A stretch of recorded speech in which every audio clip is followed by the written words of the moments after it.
de nombreuses initiatives, les États-Unis aussi ont fait beaucoup de choses. Mais il y a de nombreux moments où nous nous sommes sentis comme des mendiants.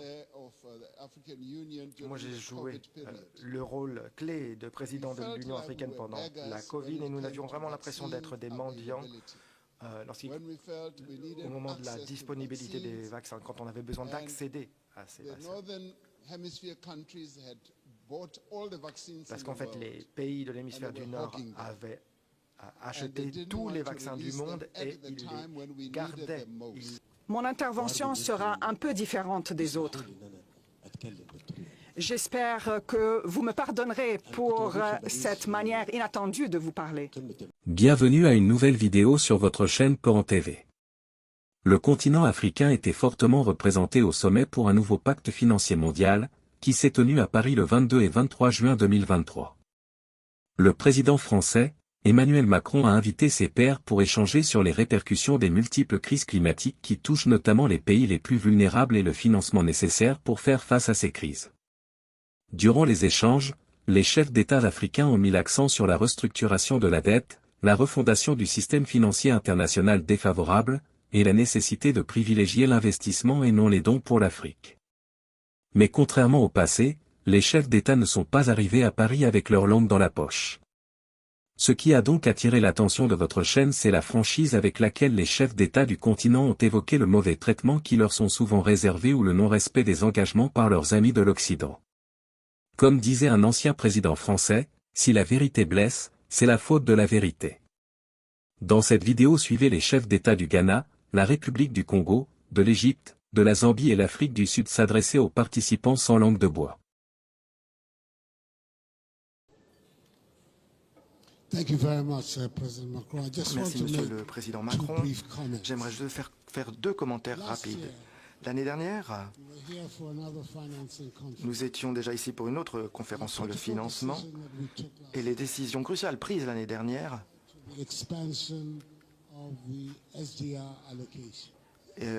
sur l'extension, par exemple, des allocations de l'affectation des droits de tirage spéciaux. L'idée, c'était que les pays africains en obtiendraient une plus grande part. Eh bien, cela ne s'est pas produit. La formule traditionnelle a finalement été appliquée. Et je crois que ce que cela nous dit, c'est que, quelles que soient les choses que nous proposions ici, nous devons vraiment détailler profondément ces propositions pour avoir vraiment une chance réaliste que ces propositions soient mises en œuvre. Deuxièmement, mon intervention sera un peu différente des autres. J'espère que vous me pardonnerez pour cette manière inattendue de vous parler. J'ai participé au sommet du climat en 2015 à Paris. À l'époque, et je m'excuse d'avance si je vous parle ainsi, je n'ai aucune mauvaise intention de porter atteinte à qui que ce soit. Donc, je disais qu'en 2015, il y avait une force motrice ici à Paris dans le cadre de ce sommet sur le climat. À l'époque, nous avons alloué 100 milliards de dollars de la part des pays développés. Ce montant a été consacré en tant que contribution de la part de ces pays développés en faveur des actions climatiques, et ce sur une base annuelle. Ceci est un très bon résultat et une bonne nouvelle.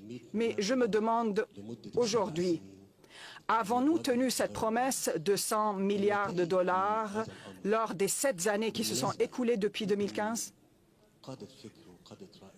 Je m'adresse ici à vous, vous les intellectuels, les preneurs de décision. Vous le savez tous, il y a une grande différence entre élaborer un beau plan et le mettre en œuvre. Donc souvent, lorsque nous passons à l'étape de la mise en œuvre, nous nous rendons compte que les résultats ne sont pas à la hauteur des résultats escomptés. À vous tous, à ce que le prochain sommet G20 qui va se tenir à New Delhi, que l'Afrique soit acceptée comme membre à part entière du G20. Merci beaucoup de cette demande. Je crois beaucoup que beaucoup sont désappréhendés Hein, mon frère Lula, il s'est prononcé, mais je demande aussi d'être mon avocat par rapport aux autres pays qui ne sont pas encore prononcés. Alors on ne peut pas attendre qu'une personne pauvre assume un fardeau supplémentaire. C'est déjà un constat nécessaire et essentiel pour pouvoir orienter la voie du développement. Donc, la pauvreté, de fait, réduit les capacités d'atténuation du changement climatique, des effets du changement climatique. C'est très clair. Si vous demandez au peuple, aux pauvres de changer de source d'énergie, peuvent-ils le faire dans la situation où ils se trouvent? Il y a déjà une tension, donc nous avons besoin de trouver des mécanismes pour aider les pauvres dans nos pays, les moins favorisés, en tout cas, pour qu'ils soient en mesure de soutenir les changements nécessaires pour atténuer les effets négatifs du changement climatique. À chaque COP, on analyse toujours la même situation et on fait les mêmes annonces. À Copenhague, il avait été annoncé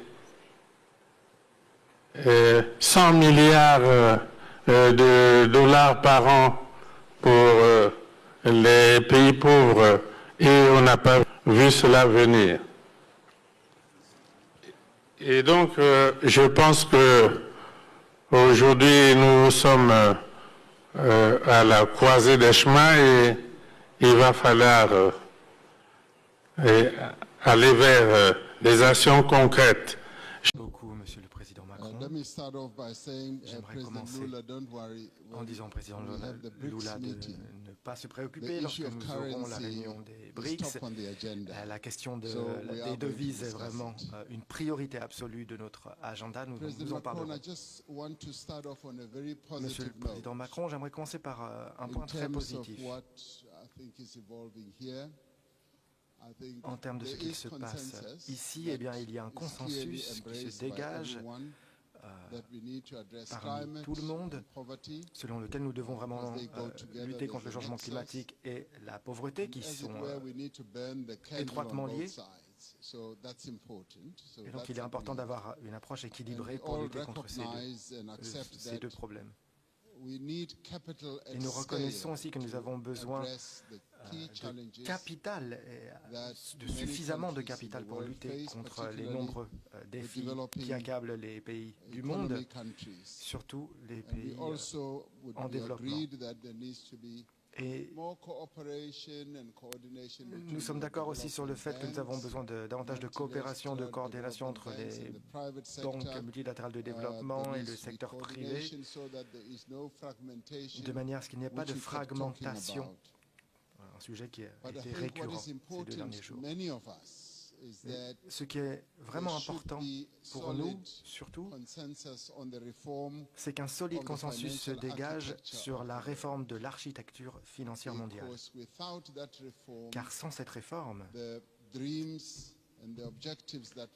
les rêves et les objectifs que nous entretenons face à ces défis ne seront pas concrétisés.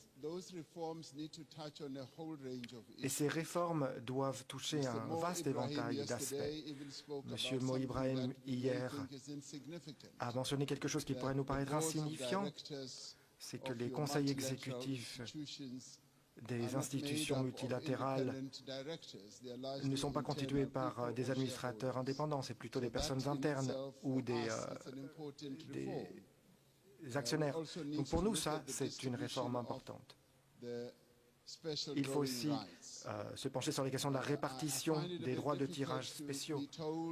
Je trouve difficile d'entendre qu'on me dise que telles sont les règles, ce sont les règles pour tout le monde, et donc soit vous n'avez rien, soit vous avez 54 milliards.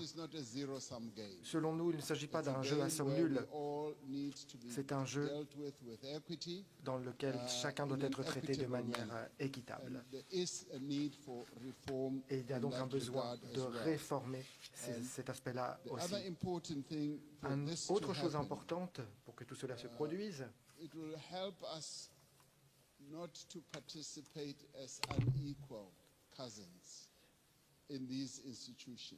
Cela nous aiderait de ne pas participer en tant que personnes, en tant qu'acteurs inégaux, mais plutôt que de participer pleinement à ces institutions, de manière à ne pas nous sentir comme des personnes qui sont traitées, qu'on aide simplement par générosité. Et donc il faudrait qu'il y ait une bonne mesure d'égalité, un traitement d'égalité entre les nations souveraines. Récemment, 7 pays africains ont décidé de lancer un appel à la paix à l'Ukraine et à la Russie. Et nous avons soulevé un certain nombre de problèmes. La Zambie, par exemple, était représentée, la République du Congo aussi, le Sénégal, l'Ouganda et l'Afrique du Sud. Nous étions donc tous représentés, et l'Égypte aussi. Nous étions tous unis. Et donc nous savions que même si nous devions lutter contre une guerre qui avait un impact négatif sur le continent africain sous forme d'augmentation des prix alimentaires, des prix aussi des engrais, nous savions très bien que nous n'allions pas là-bas en tant que mendiants, que nous n'allions pas demander que l'Ukraine et la Russie nous fassent nous rendent service. Nous allions dire ouvrez la mer Noire pour que les engrais et les céréales peuvent aller alimenter les marchés mondiaux. Mais nous n'étions pas dans une mission en tant que mendiants, même si nous avons besoin. Et cela démontre que l'Afrique ne doit jamais être considérée comme un continent qui a besoin de générosité. On veut être traité comme des égaux, et y compris dans les institutions multilatérales, nous souhaitons être traités comme des égaux. Et donc, nous devons trouver les moyens de résoudre cette question d'inégalité. Pour nous, c'est vraiment très important, cette souveraineté. C'est quelque chose qui nous est très cher. Et nous l'avons d'ailleurs démontré très clairement, aussi bien au président Zelensky qu'au président Poutine.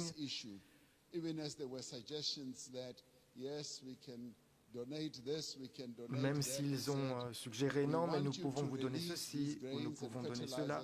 Et nous nous avons dit non, nous voulons que vous libériez vos engrais et les céréales sur les marchés mondiaux pour qu'ils puissent être ensuite distribués sur ces marchés mondiaux.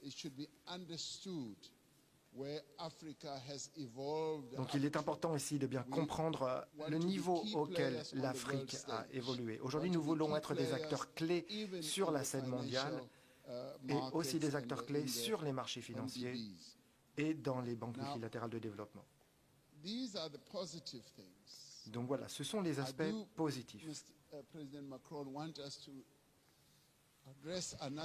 Mais Monsieur le Président Macron, j'aimerais aussi soulever une autre question qui pour nous est plutôt un aspect négatif. Vous avez déjà entendu le président Sisi parler des 100 milliards promis à Paris. Hier, le président Sassou Nguesso en a parlé aussi pendant notre dîner hier. Et donc, un certain nombre des engagements qui ont été réalisés n'ont pas été véritablement concrétisés.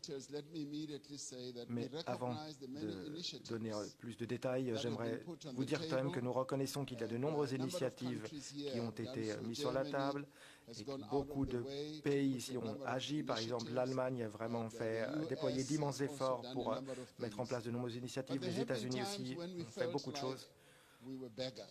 Mais il y a de nombreux moments où nous nous sommes sentis comme des mendiants.